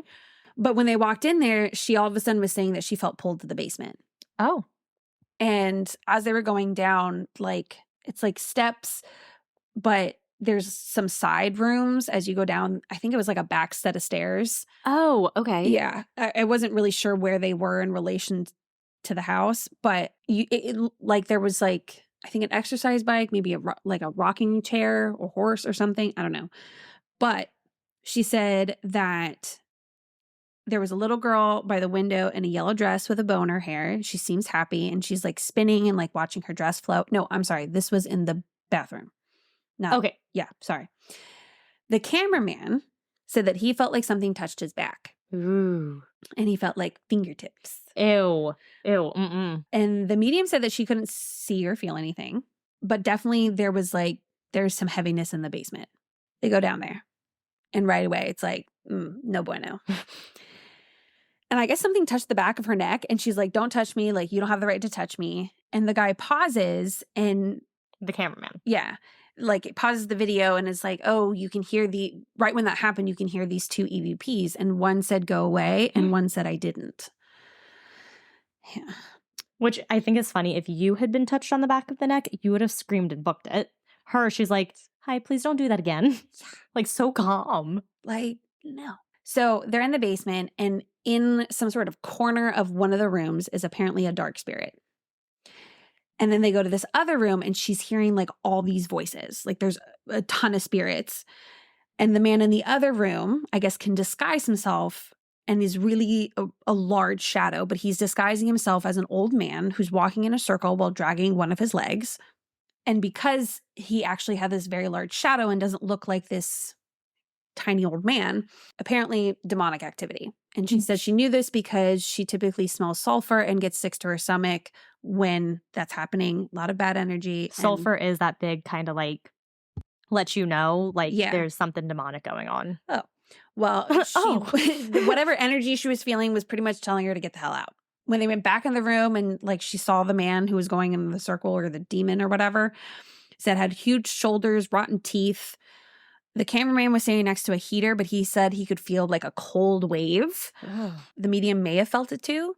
And that apparently it's possibly a female. Again, paused it with the EVP saying, please help me. I did not hear that one. Mm-hmm. That one, I was like, I even closed my eyes and listened. I couldn't hear anything. Yeah, there's some where you hear it and you're like, oh, this is what I think it says. Or like you read what it says, which is still suggesting. Right. But like, you're like, oh, I can hear that. Then there are other ones where they give you something and you're like, no, I don't think so. Yeah. And that, like the first one, even though they gave the text, I was like, okay, I could kind of hear that. Right. But this one, they gave the text. And then when they replayed it, I closed my eyes. I'm like, I don't fucking hear shit. Yeah. Like, but because they were standing next to the heater and it's a small room, so it should have been warm. Should have been. Right. You know, it's cold. As they're going up the stairs, and I would have fucking punched this guy in the face. They're going up the stairs, they're about to leave, and the cameraman goes, what's behind you right now? There's nothing fucking behind her, at least that you can see. Was he doing it as a joke? No. Dead fucking serious. And she goes, it's the shadow. Oh. And so together they call on St. Michael. and like do a whole prayer thing. What does he do? I don't know. I think something with protection. But she was like, let's call on St. Michael. And he did like the whole prayer from memory. It's like our protection against the wickedness and snares of the devil. Yeah. Protection. See, I was right. Yeah. So Shadow wants them out of there. And apparently there was an EVP that said, don't come back. But it just sounded breathy to me. So they're done. Then they bring in another psychic medium. Her name is Star. But she does not know any of Michelle's findings. Like, she doesn't know anything about the house. So she's just coming kind of completely blind. Yep. So she doesn't know about the house either. Correct. Wow. Yep. The first thing they show is like her standing by the stairs and saying that there's a girl on the stairs who's about 12 or 11 years old. And she's like spinning and wearing a nightgown. She's really sick. And she felt like a lot of heaviness and said that the girl had been really, really sick, even like to the point of coughing up blood. Oh. But that she really liked the stairs. Mm-hmm. In another room, she said she saw people having dinner, like a long table, some sort of man with a mustache and a bow tie. They go upstairs, and that's when she said, like, the girl sat in the staircase, like, a lot. And something was calling her upstairs, went to the bathroom, because I don't know for the bathroom. Bathroom question mark. And so she started talking about this, like, smaller energy, like, doesn't like light. And she said something to the guy about putting his back against the wall. She was like, it has sharp teeth. It's not human. The cameraman asked if it spoke like a sort of language, and she said that the creature's teeth were chattering, but they were doing it on purpose. Ew, chattering teeth again. Yeah, I know. And she said that there's a lot of sadness in the house, but she didn't know anything. She said some names like maybe a V and an A. At one point she said Mary or Marionette. Someone had short brown hair with bangs. The word betrayal was in there. Maybe a couple that lived there had some sort of infidelity. Apparently there was an EVP with a growl. I don't know. So at one point they go to a new room, and she says that she sees a girl like rocking back and forth, kind of like instability or mentally unstable. Oh, interesting. That whatever it was, it drove her mad. And also sees this outline of a shadow. It's hunched over, and she knows it's in the basement. And it's saying, come see me, come see me. Ew, no. And it feels like it cannot walk freely throughout the house, and it's bound to the basement. And so the first medium and the second one, both when they walked into that same room, were like, there's something here and it's in the basement. Oh, Yeah. I don't like that at all. Mm-hmm. Neither did I. So they go down to the basement, and she like looked visibly uncomfortable. Like she did not want to go in the basement. I don't blame her. I wouldn't want to go in the Like, basement. And not even like in a dramatic sense, like truly uncomfortable. Just like terror. Yeah. Mhm. Like just like, I don't feel good about this. I feel uncomfortable.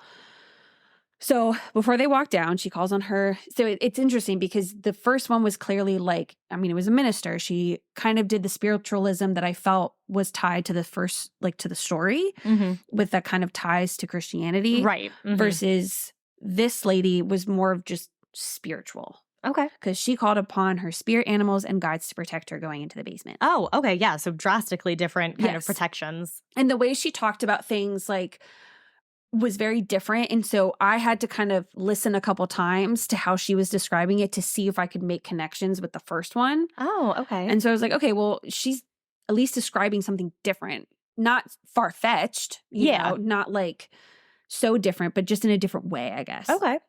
So she was describing that like she doesn't see them like outside of herself. She sees them more like in her mind. Okay, like third eye kind of thing. Yeah, I think so.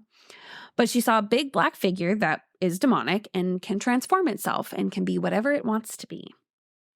And it was don't this, like that. in the same room that had a lot of spirit activity, a lot of voices, also had a lot of spirit activity and a lot of dark. Apparently they were saying to turn off the light. No. She said it feels crowded. She was busy. Like I thought she was about to have a panic attack. She like takes off her coat, is kind of pacing a little bit, then like puts it back on. I was really nervous that she was full on about to have a panic attack. Oh my gosh. Like, and he even said, he's like, are you okay? And she's like, yeah, it's just not, it's dark. It's not good. Oh, and as she was talking, she like couldn't, like the reason I thought she was going to a panic attack is she was doing all the things that I do before I go into a panic attack. So you're like, oh, I see those signs. Like she couldn't finish the thought, like trying to describe what was freaking her out, but she couldn't finish it because she was so caught up in being freaked out. Oh my gosh. It was very intense. So what they think is that someone opened a doorway during some sort of seance. she was saying an older female, like the one the lady saw upstairs. Right. Mm-hmm. And didn't use protection and didn't close it or didn't know how to close it. She said that someone was saying, don't look behind you, but it wasn't like one of her guides. Ew. Yeah, I know. I'd be like, okay, I won't. When they were back upstairs, one of those like light box thingies goes off in the room. Oh, okay. So the guy says the only way to shut it off is to walk away from it, and then the light shuts off. Ew. And then there was one EVP that definitely sounded like it said something like devil or demonic. But then the group started doing an Ouija board and did some sort of protection, and that's when I stopped watching because I got nervous. And I made it to 30 minutes and 2 seconds. That's very impressive. Thank you. I don't blame you for stopping at a Ouija board because those are creepy. Yeah.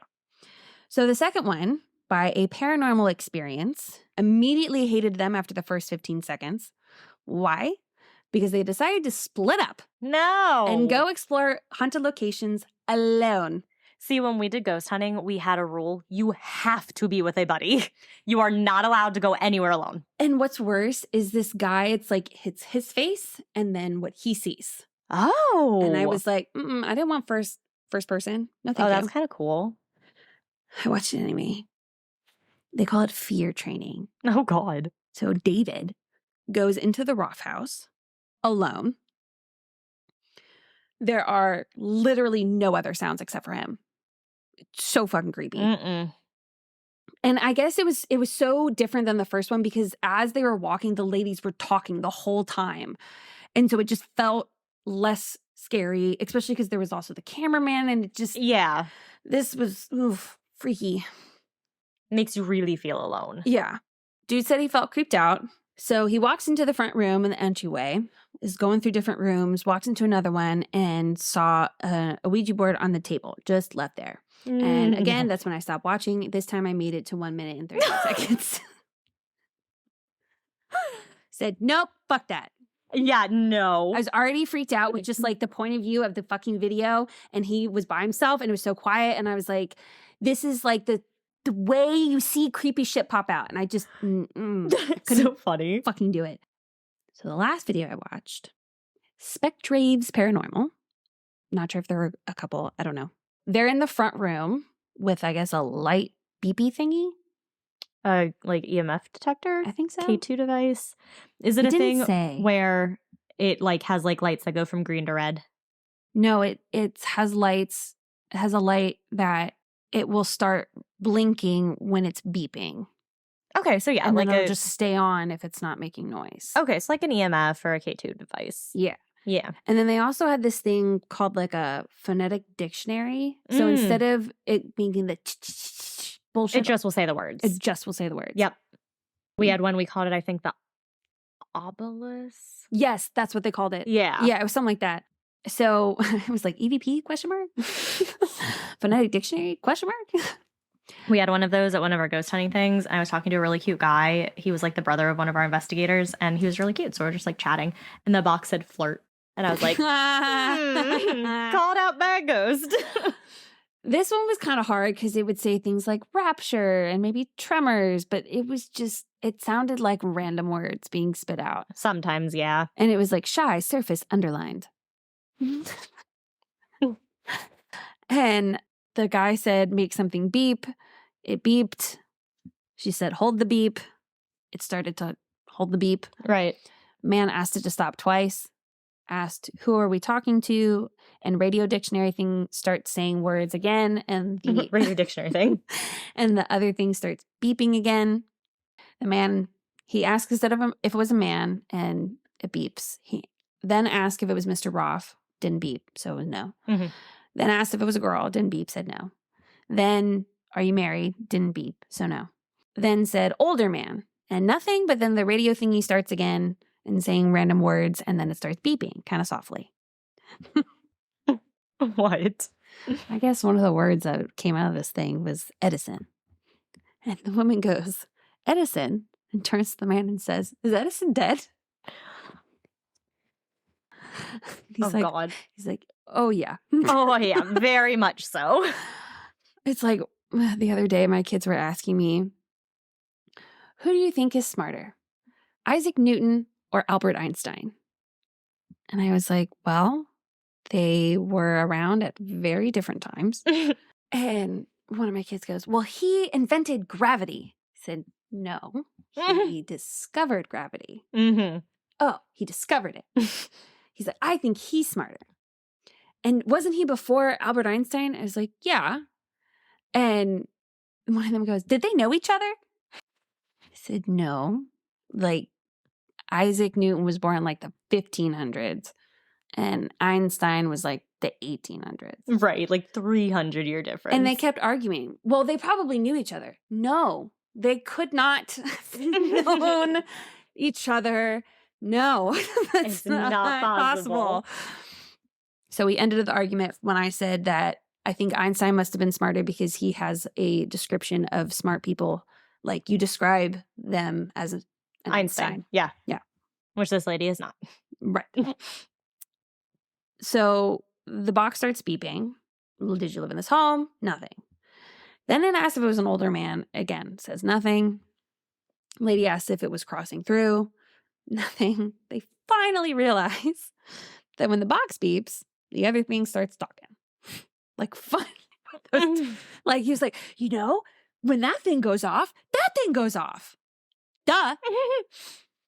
Apparently this never happened before. Oh, And that was the end of the video. I watched the whole thing. 10 minutes. wow. Little anticlimactic. Yeah, a little bit. So in final, there is a movie or documentary or fake documentary in 2009 called The Possessed. I will not be watching.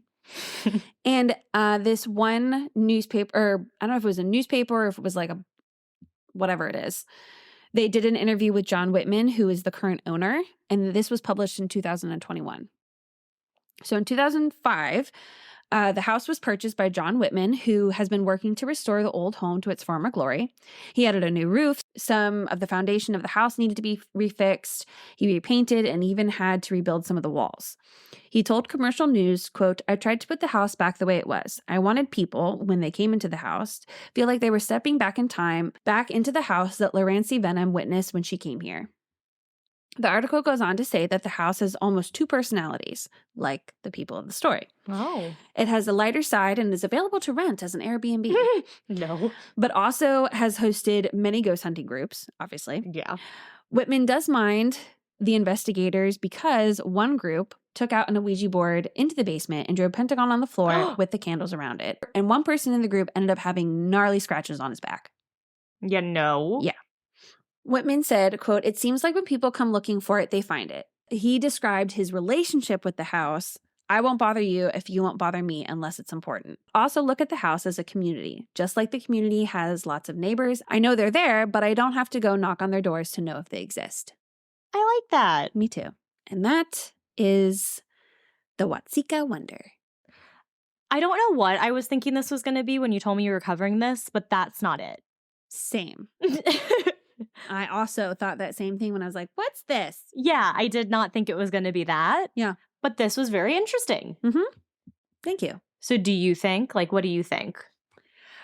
What confuses me is how did this house all of a sudden become haunted?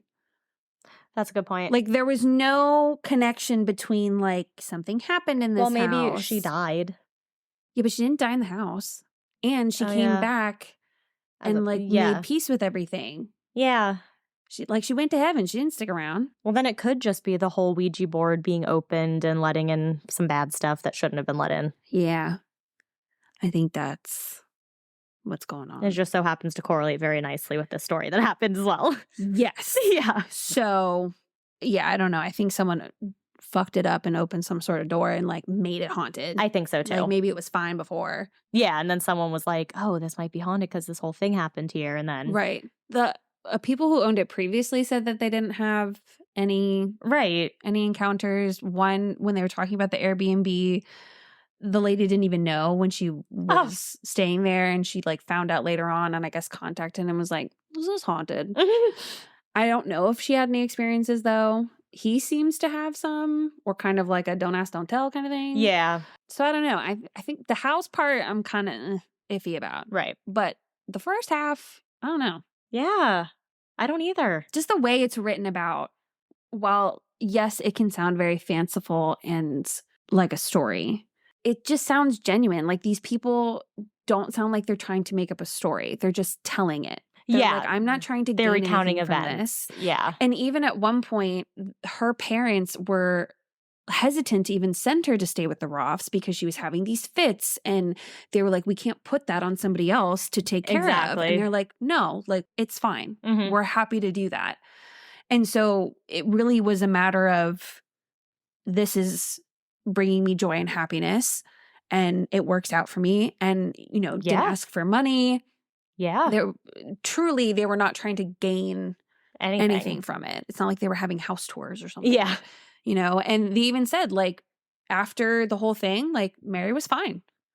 You know, and so they're not saying that it's like, oh, you know, some of the people were like, oh, well, it happened, but then it stopped. And it's like, yeah, but that was the point. Mm-hmm. Like, if you read the book that was written, which I obviously know that people are not going to read it. Yeah. But literally that was the point, Mm-hmm. was to cure her, to help her. And so that's a good thing. Yeah. So that's why I feel like that kind of gives it a little bit more legitimacy, because they're not trying to spin this tale of like, come see this psychic girl. Mm-hmm. Just like, this is an experience we had. Yeah. So, Not putting it out in the public, just this is what we had. so yeah. Wow. A lot of good stuff in Illinois. Mm-hmm. Thanks for that, Illinois. Yeah. Done good. Thanks for listening. Follow us on everything and email us. We'll give all those things probably next time. All of it is at a Scary State podcast. Yeah. Everything. Pretty easy to find us. Just type it in and you'll find us somewhere. And if you give us a 5-star review, please remember to email us at ascarystatepodcast@gmail.com. Let us know you left a review and we want to send you something. Yes. And we love when you message us. Yes, we do love that as well. I enjoy chatting with you, because then I'm like, oh, good, people do listen. So yeah, make us feel good about ourselves in this podcast. We are not talking to ourselves. All right, well, stay scary. And stay safe.